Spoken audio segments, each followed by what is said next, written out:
and the fourth type of present tense is present perfect continuous tense. Its second name is present perfect progressive tense and Hindi name is पूर्ण अपूर्ण विस्तृत वर्तमान काल। आज के class में हम लोग प्रेजेंट परफेक्ट कंटीन्यूअस टेंस के बारे में जानेंगे, पढ़ेंगे, समझेंगे कि प्रेजेंट परफेक्ट कंटीन्यूअस टेंस क्या है और प्रेजेंट परफेक्ट कंटीन्यूअस टेंस के वाक्यों को कैसे इंग्लिश से इंग्लिश में ट्रांसलेट किया जाएगा।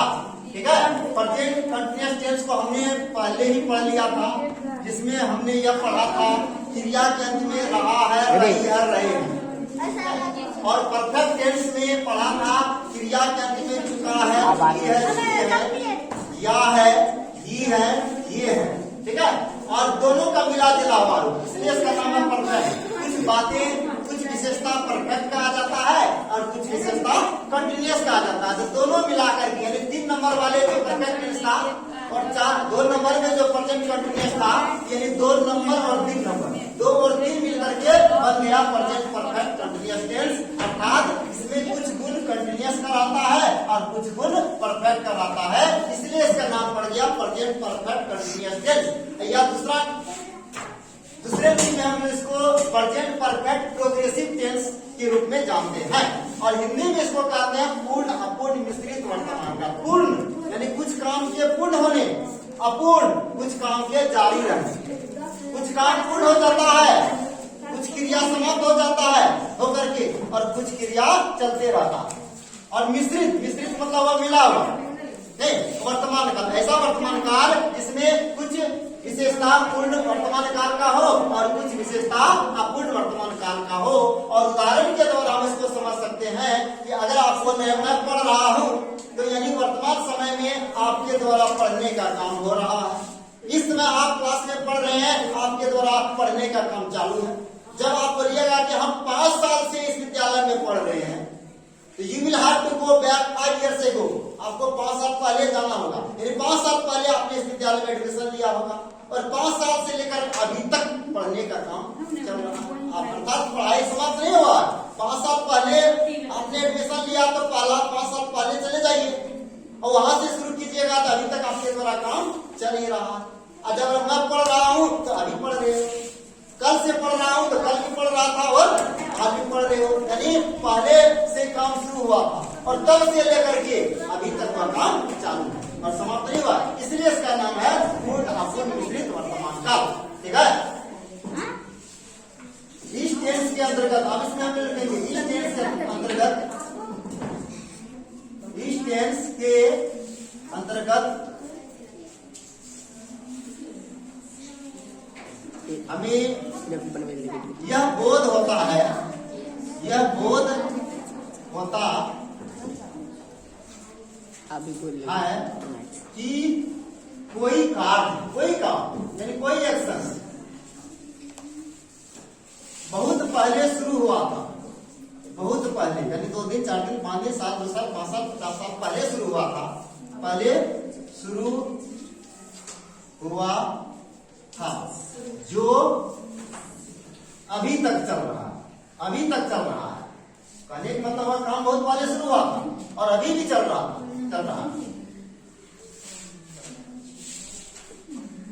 कहने का मतलब हो गया इस टेंस के अंतर्गत हमें यह बोध होता है कि कोई भी कार्य या कोई भी एक्शन बहुत पहले शुरू हुआ था और अभी भी वह काम चालू है, अभी भी हो रहा है, इसलिए इसका नाम है पूर्ण वर्तमान काल। आप मान लीजिए आप जो है कल से होमवर्क बना रहे हैं, तो हो सके कि कल से जो आपने होमवर्क बनाना शुरू किया तो 2, 3, 4 सब्जेक्ट आपके पास होगा। एक सब्जेक्ट को आपने पूर्ण कर लिया होगा, फिर दूसरा सब्जेक्ट को बनाना शुरू किया होगा, फिर वह समाप्त हो गया तो तीसरा सब्जेक्ट का जो टास्क बनाना आपने शुरू कर दिया। क्या के साथ 5 क्या हम लोग खोल देते हैं, 5 बनाना शुरू कर देते नहीं, 1 by 1 एक समाप्त करते हैं, दूसरा चालू करते हैं, वह समाप्त हो गया तो तीसरा चालू करते हैं, वह समाप्त हो गया तो फिर अगला चालू करते हैं। इस प्रकार कुछ काम पूर्ण हो जाता है और कुछ काम आपका चालू ही रहता है, इसीलिए इस टेंस का नाम पड़ जाता है, पड़ गया प्रेजेंट परफेक्ट कंटीन्यूअस टेंस। आप जानेंगे वाक्य का पहचान कैसे जानेंगे, इसका क्या रिकॉग्निशन है, क्या डिफिनेशन है इस टेंस के वाक्य का। दूसरा पॉइंट है आपका आइडेंटिफिकेशन यानी पहचान। जिस प्रकार आपने देखा इंडिफिनिट का पहचान है क्रिया के अंत में ता है, ती है, ते है, कंटिन्यूअस का पहचान है रहा है, रही है, रहे हैं। परफेक्ट का पहचान था क्रिया के अंत में चुका है, चुकी है, चुकी है, या है, ये है, ये है, आ है, ये है, ये है। और परफेक्ट कंटिन्यूअस का पहचान यह है, देखिए, ता रहा है, ता रहा है, ती रही है, ती रही है। ये इसमें आ लगा दीजिए, ता आ रहा है, ता आ रहा है, ती आ रही है, ते आ रहे हैं, ते आ रहे हैं। और रहा है, रही है, रहे हैं भी रहता, लेकिन इसमें समय के साथ रहना चाहिए। रहा है, रही है, रहे हैं। इसमें मैं के साथ होगा, ता आ रहा हूं, ता आ रहा हूं। लड़की बोलेगी कि ती आ रही हूं, और तुम के साथ आ रहा है, ते आ रहे हो, ते आ रहे हो। तुम के साथ, जैसे तुम पढ़ते आ रहे हो, राम पढ़ता आ रहा है, सीता पढ़ती आ रही है, ये लोग पढ़ते आ रहे हैं, ये लोग पढ़ते आ रहे हैं। या मैं पढ़ता आ रहा हूँ, लड़की बोलेगी मैं पढ़ती आ रही हूँ, और तुम पढ़ते आ रहे हो। या रहा है, रही है, रहे हैं, यानी कंटिन्यूअस टेंस वाला। लेकिन एक शब्द है, इसमें समय लगा होना चाहिए, समय के साथ। समय के साथ अगर ये रहा है, रही है, तो ही ऐसे वर्ड को परफेक्ट कंटिन्यूअस से बनाएंगे, अन्यथा उसको कंटिन्यूअस से बनाना होगा। जैसे एग्जाम्पल के द्वारा देखिए, जैसे लिखेंगे वह पढ़ता आ रहा है, वह पढ़ता आ रहा है, वह पढ़ रहा है और वह पढ़ता आ रहा है। दोनों बात में आप बारीकी से अध्ययन कीजिए, अंतर क्या मिला। वह पढ़ रहा है, वह पढ़ता आ रहा है। पढ़ रहा मतलब ही पढ़ रहा है, और पढ़ता आ रहा मतलब कभी पीछे, यानी 2 घंटा, 4 घंटा, 5 घंटा, 2 दिन, 4 दिन, 5 दिन से पढ़ता आ रहा है, यानी किसी निर्धारित समय से वह पढ़ता आ रहा है, पहले से ही वह पढ़ता आ रहा है। अब पढ़ रहा है मतलब अभी पढ़ रहा है। आपने किसी के मुंह से सुना होगा, वह यही पढ़ता आ रहा है, मतलब इसी जगह पढ़ रहा है। पढ़ रहा मतलब अभी पढ़ रहा है, तो वह पढ़ता आ रहा है, यानी लेकिन समय नहीं बता रहा है, यानी किसी निर्धारित समय से वह पढ़ता आ रहा होगा, तो वह पढ़ता रहा है। या हम लोग, या दूसरा एग्जाम्पल में, हम लोग हंसते आ रहे हैं। हंसते आ रहे हैं मतलब क्या, अभी नहीं हंस रहे हैं, बहुत पहले से हंसते आ रहे हैं। नहीं, तो हंसते आ रहे हैं यानी हंसने का काम बहुत पहले से चालू है। हंस रहे हैं मतलब अभी चालू है, इससे पहले क्या किए थे, नहीं किए थे, उससे मतलब नहीं है, यानी बहुत पहले से वह क्रिया चल रही है। कहने मतलब वह क्रिया अभी नहीं, बहुत पहले से चल रही है, इसलिए ऐसे वर्ड में ता आ रहा है। और ऐसा भी हो सकता है, समय के साथ इस वर्ड को जोड़ सकते हैं। जैसे वह दो दिनों से, देखिए, वह 2 दिनों से पढ़ता आ रहा है, ऐसा भी वर्ड मिल सकता है इसमें। वह 2 दिनों से पढ़ता आ रहा है, 2 दिन का मतलब हो गया परसों से और कल से, है, या कल से, या आज से, दोनों दिन मिलाकर वह 2 दिनों से पढ़ता आ रहा है। या इसको आप ऐसे भी बोल सकते हैं, वह 2 दिनों से पढ़ रहा, 2 दिनों से पढ़ रहा, 2 दिनों से पढ़ रहा। दोनों का सेंस एक ही है, वह 2 दिनों से पढ़ रहा है, तो ये परफेक्ट कंटिन्यूअस टेंस का वाक्य हो गया।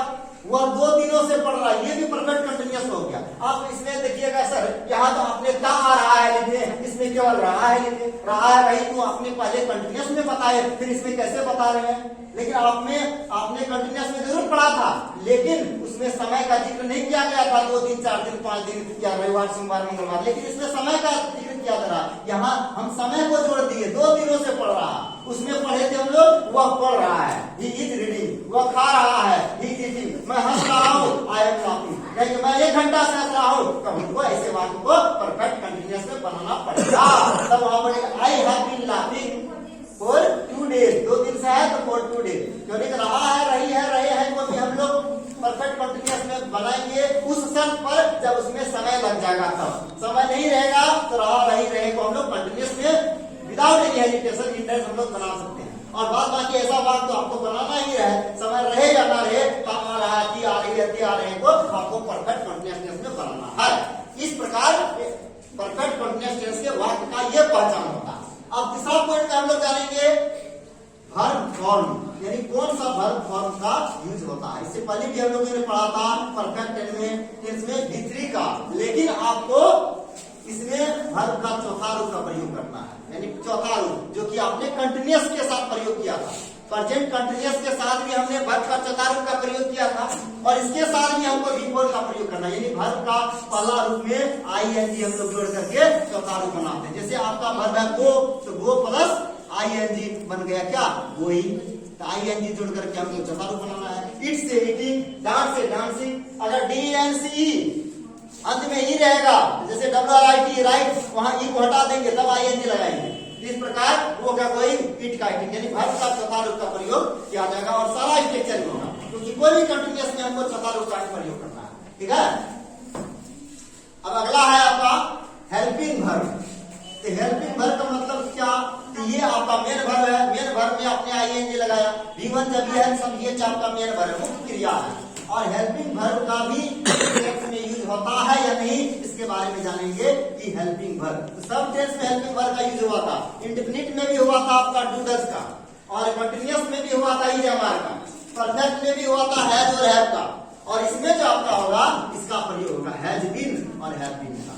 ये दिमाग में बिठाइए, आपको इन टेंस में हैज बीन या हैव बीन का प्रयोग करना है। हैज बीन या हैव बीन का प्रयोग करना है, हैज बीन और हैव बीन का प्रयोग होगा।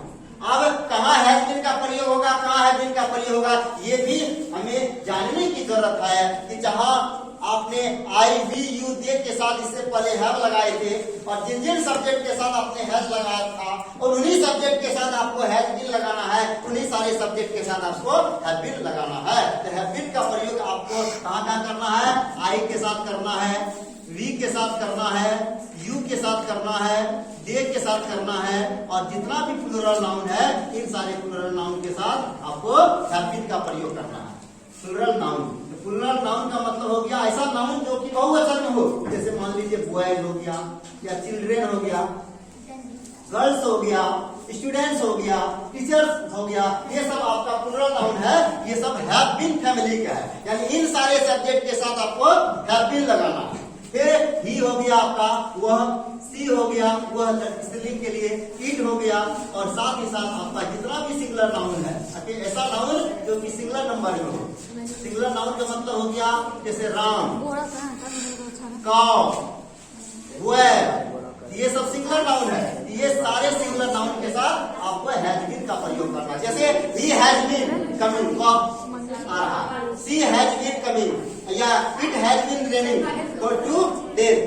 सिंगुलर नाउन राम 2 दिनों से पढ़ता आ रहा, Ram has been reading for 2 days. I रहेगा, बी रहेगा तो हैव बीन, जैसे I have been going, we have been going, you have been dancing, they have been dancing, plural noun का मतलब वेल हैव बीन कमिंग। इस प्रकार इन सारे subject के साथ हम लोग हैव बीन लगाएंगे, इन सारे सब्जेक्ट के साथ हैव बीन लगाएंगे। तो इस प्रकार हैव बीन और हैव बीन सब्जेक्ट पर डिपेंड करता है कि किन सब्जेक्ट के साथ हमें हैव बीन लगाना है, किन सब्जेक्ट के साथ हैव बीन लगाना है।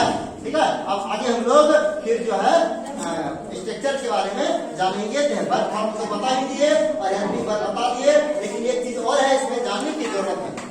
तो देखेंगे कि प्रेजेंट परफेक्ट कंटीन्यूअस टेंस के अंतर्गत कुछ ऐसी बातें आती है, तो उसको ट्रांसलेशन बनाने से पहले हमें ध्यान रखना होगा कि अगर समय का उल्लेख, नोट करने मतलब इसमें ध्यान देने वाली बातें हैं कि किसी भी क्रिया के, ध्यान देना है, किसी भी क्रिया, किसी भी जब ये 2 दिनों से या 4 घंटे से वाली बातें आ जाती है, तो उसमें यह फिक्स रहता है कि कोई समय दिया गया है, तब नहीं बोलेगा से।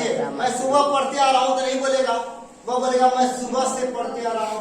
ऐसा नहीं बोल सकता मैं 2 दिन पढ़ते आ रहा हूं, नहीं, 2 दिनों से पढ़ते आ रहा हूं। वहां से लगा हुआ, जब भी से लगा होगा तो निश्चित है कि उसके साथ समय लगा हुआ है, चाहे वो निश्चित समय हो या अनिश्चित समय हो, लेकिन समय का उल्लेख जरूर आता है। किसी भी क्रिया के आरंभ, किसी भी क्रिया के आरंभ होने के, किसी भी क्रिया के आरंभ होने के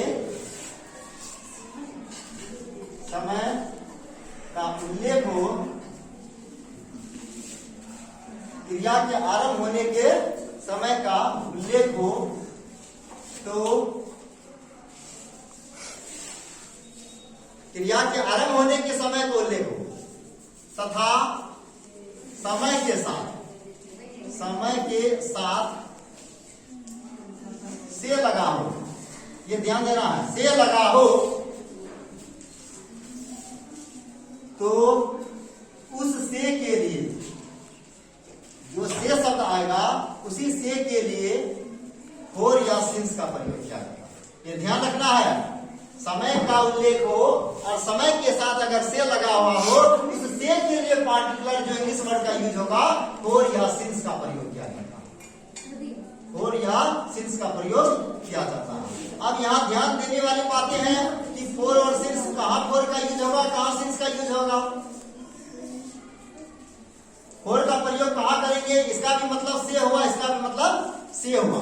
सुबह से या शाम से या 4 वर्षों से या 2 वर्षों से तो लगा देंगे, लेकिन कहाँ फोर कहाँ सिंस लगाएंगे। अब फोर और सिंस में डिफरेंस को जानेंगे। अब यूज ऑफ फोर और सिंस, यूज ऑफ फोर या सिंस, फोर और सिंस का प्रयोग अगर ध्यान देना है period of time, period of time, तो पीरियड ऑफ टाइम का मतलब हो गया समय, जो कौन सा समय, यानी समय की केवल पीरियड दिखाता है, यानी समय की अवधि, केवल ड्यूरेशन दिखा रहा है, ड्यूरेशन ऑफ टाइम या पीरियड ऑफ टाइम शो कर रहा है। जैसे 2 दिनों से, 10 वर्षों से या 2 घंटे से या 4 घंटे से, 4 सप्ताह से, लेकिन निश्चित नहीं है 4 सप्ताह कौन है, न दिन का नाम बता रहे हैं, न हम महीना का नाम बता रहे हैं, न समय बता रहे हैं, केवल बोल रहे हैं कि 4 दिनों से पढ़ रहे हैं। कौन 4 दिन से पढ़ रहा है पता नहीं, 10 वर्षों से, कौन 10 वर्ष से पढ़ रहा है पता नहीं। समय का जो है पॉइंट नहीं दिया गया, केवल पीरियड ऑफ टाइम दिया गया है। तो पीरियड ऑफ टाइम के लिए, पीरियड ऑफ टाइम यानी समय की अवधि के लिए, याद रखना है समयावधि, समय की अवधि, यानी समय की अवधि का केवल बोध होता है, अवधि के लिए इसका प्रयोग किया जाएगा, फोर का प्रयोग किया जाता है। समय की अवधि के लिए फोर का प्रयोग किया जाता है। जैसे मान लीजिए रहेगा कि 2 दिनों से, अब कौन सा 2 दिन हो रहा है पता नहीं, रविवार से सोमवार की बात हो रहा है कि सोमवार से मंगलवार की बात हो रहा है कि कौन 2 दिन का बात हो रहा है, तो दिन का नाम यहाँ क्लियर नहीं है, केवल दे दिया 2 दिनों से, या लिख दिया 2 घंटे से। 2 घंटा मतलब 4 से 6 भी हो सकता है, 8 से 10 भी हो सकता है, 9 से 11 भी हो सकता है। इसमें ये नहीं बता रहा कितना बजे से इतना बजे, निश्चित नहीं है, केवल दे दिया 2 घंटे से, या कई दिनों से, या कई वर्षों से, कई वर्षों मतलब मेनी ईयर्स, लेकिन पता नहीं है, नहीं, यानी अनिश्चित पॉइंट ऑफ, यानी यहाँ पॉइंट ऑफ टाइम नहीं बता करके केवल पीरियड ऑफ टाइम बता रहा है। यहाँ लिखे 2 दिनों से, तो लिख देंगे 4, अब 2 का अंग्रेजी होता है 2 डेज, 2 डेज का मतलब हो गया 2 दिनों से। 2 घंटे से तो लिख देंगे 4 2 आवर्स, HOURS, आवर्स मतलब घंटे। कई वर्षों से तो 4 मेनी ईयर्स या सेवरल ईयर्स हो गया।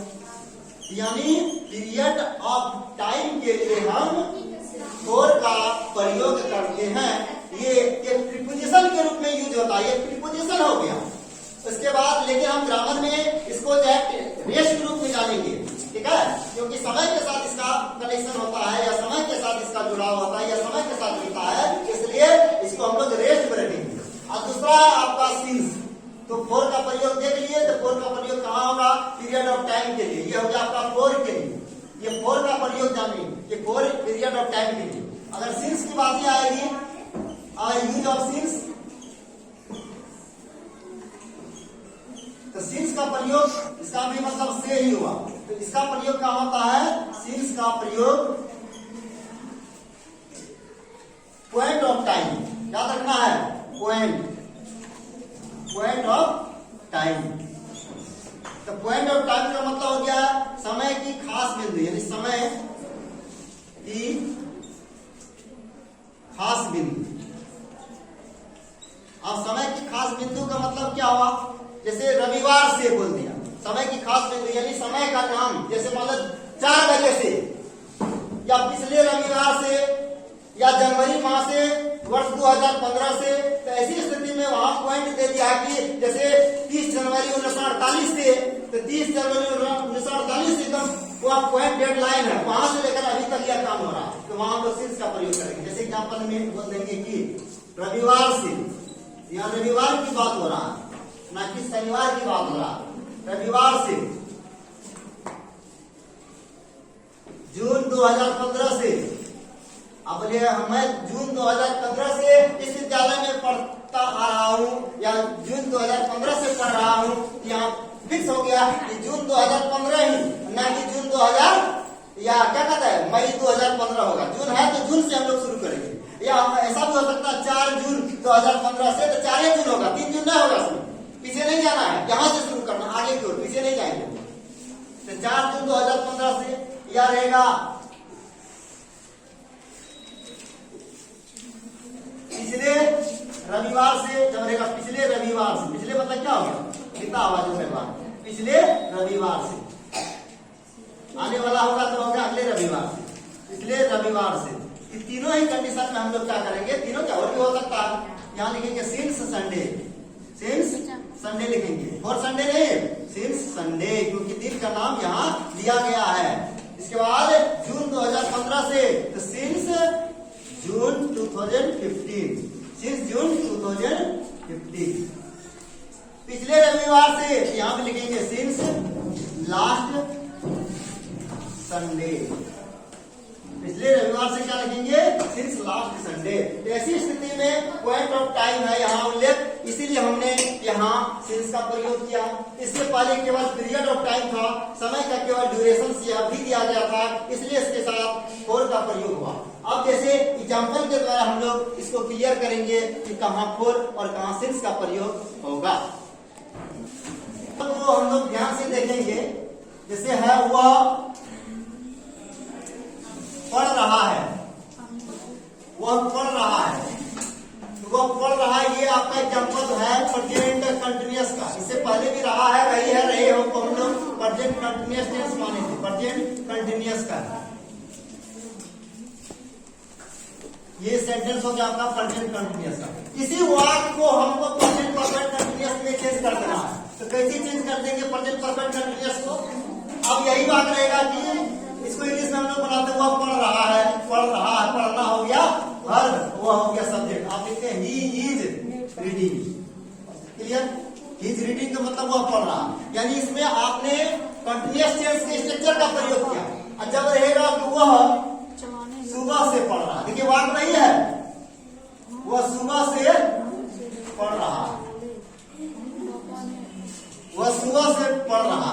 अब इसमें क्या है, इसमें समय का उल्लेख नहीं है, लेकिन इसमें समय दे दिए, डेडलाइन डाल दिए कि सुबह से पढ़ रहा है, वह है खाली पढ़ रहा है, इसको बनाए ही इज रीडिंग, वह सुबह से पढ़ रहा है। अगर आप लिख देते हैं कि ही इज रीडिंग, एक मिनट देख लेते हैं, he is reading from morning,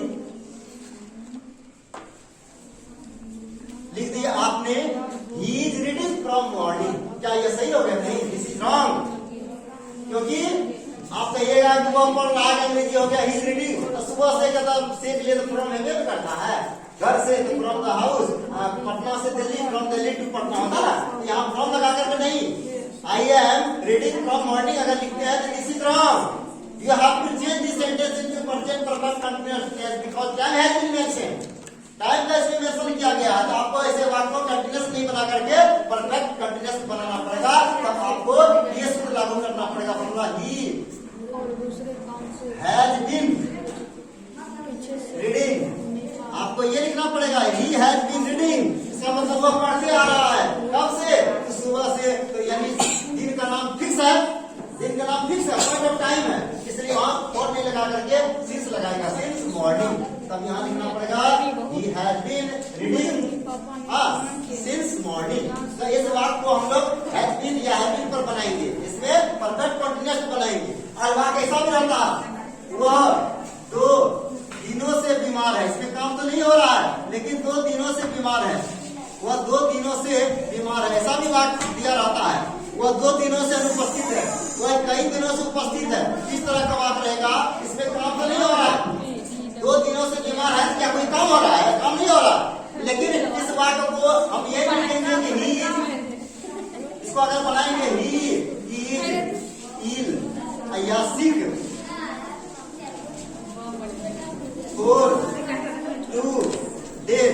ये भी आपका गलत हो गया, ये भी गलत हो गया।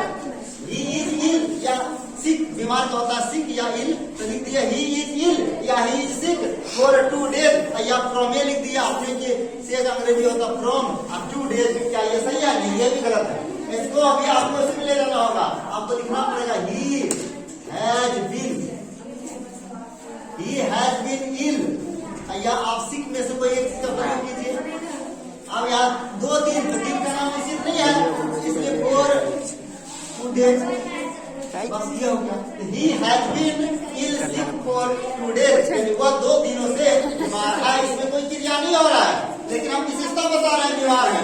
यहाँ ऐसे वाक्य को भी हम प्रेजेंट परफेक्ट कंटीन्यूअस टेंस से बनाएंगे। जैसे मेरे शिक्षक 4 दिनों से अनुपस्थित है, my teacher has been absent for 4 days, नहीं, तो ऐसे वाक्य को भी हम लोग परफेक्ट कंटीन्यूअस टेंस में बनाएंगे। आज हमने वॉल्यूम 1 के अंतर्गत प्रेजेंट परफेक्ट कंटीन्यूअस टेंस के रूल्स को पढ़ा, हेल्पिंग वर्ब का पढ़ा कि वर्ब का कौन सा फॉर्म का यूज किया जाता है। फिर अगले वॉल्यूम में हम लोग इसके स्ट्रक्चर को पढ़ेंगे, ताकि विभिन्न प्रकार के स्ट्रक्चर को, how to translate different types of sentence present perfect continuous tense into English we will study about in next volume. आज हम लोग केवल इसके रूल्स को पढ़े थे, केवल परफेक्ट टेंस के वाक्य का पहचान, हेल्पिंग वर्ब और वर्ब के बारे में पढ़ा। फिर अगले दिन हम लोग प्रेजेंट परफेक्ट कंटीन्यूअस टेंस के स्ट्रक्चर को पढ़ेंगे, ताकि हम लोग उस टेंस के वाक्य को कैसे ट्रांसलेट करेंगे। Thank you everyone.